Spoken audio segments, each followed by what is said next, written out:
రెండవ దినవృత్తాంతముల గ్రంథము 9వ అధ్యాయము. గంధవర్గములు అమ్ము వర్తకులను ఇతర వర్తకులను కొనివచ్చు బంగారము కాక సొలొమోనునకు ఏటేటా వచ్చు బంగారము 1332 మనుగుల ఎత్తు. అరబీ దేశపు రాజులందరినూ దేశాధిపతులను సొలొమోనునొద్దకు బంగారమును వెండియు తీసుకుని వచ్చిరి.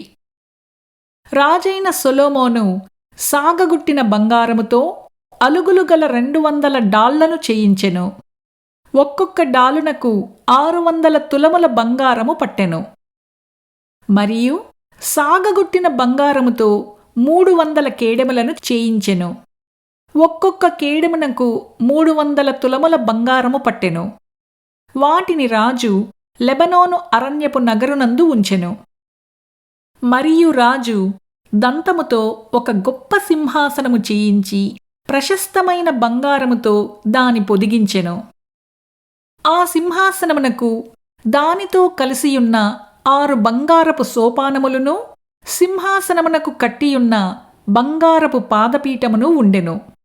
కూర్చుండు చోటికి ఇరుప్రక్కలా ఊతలుండెను. ఊతల దగ్గర 2 సింహములుండెను.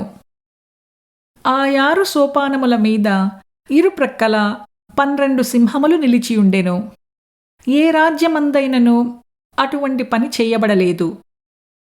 మరియు రాజైన సొలొమోనునకున్న పానపాత్రలన్నీయూ బంగారపువై ఉండెను. లెబనోను అరణ్యపు నగరునున్న ఉపకరణములన్నీయూ బంగారముతో చేసినవి. హీరాము యొక్క పనివారితో కూడా రాజు ఓడలు తర్షీషుకు పోయి 3 సంవత్సరములకు ఒకమారు బంగారము, వెండి, ఏనుగు దంతములు, కోతులు, నెమళ్ళు అను సరుకులతో వచ్చుచుండెను. కనుక సొలొమోను దినములలో వెండి ఎన్నికకు రానిదాయెను. రాజైన సొలొమోను భూరాజులందరికంటెను ఐశ్వర్యమందును జ్ఞానమందును అధికుడాయెను. దేవుడు సొలొమోను యొక్క హృదయమందుంచిన జ్ఞానోక్తులను వినుటకై భూరాజులందరూ అతని ముఖదర్శనము చేయగోరిరి.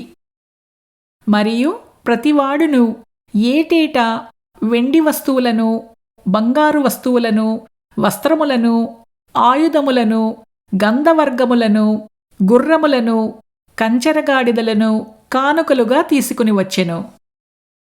రథములు నిలువయుంచు పట్టణములలోనూ రాజునొద్ద యెరూషలేములోనూ సొలొమోనునకు 4000 గుర్రపు సాలలను, రథములను, 12,000 గుర్రపు రౌతులను కలిగియుండెను. యూఫ్రటీసు నది మొదలుకొని ఫిలిష్తీయుల దేశము వరకును, ఐగుప్తు సరిహద్దు వరకును ఉండు రాజులందరిపైని అతడు ఏలుబడి చేసెను. రాజు యెరూషలేమునందు వెండి రాళ్లంత విస్తారముగా ఉండునట్లును, దేవదారు మ్రానులు షెఫేలా ప్రదేశముననున్న మేడి వృక్షములంత విస్తారముగా ఉండునట్లును చేసెను. ఐగుప్తు నుండియు సకల దేశముల నుండియు సొలొమోనునకు గుర్రములు తేబడెను. సొలొమోను చేసిన కార్యములన్నిటిని గూర్చి ప్రవక్తయైన నాతాను రచించిన గ్రంథమందును, షిలోనీయుడైన అహీయా రచించిన ప్రవచన గ్రంథమందును, నేబాతు కుమారుడైన యరొబామును గూర్చి దీర్ఘదర్శి అయిన ఇద్దోకు గ్రంథమందును వ్రాయబడియున్నది.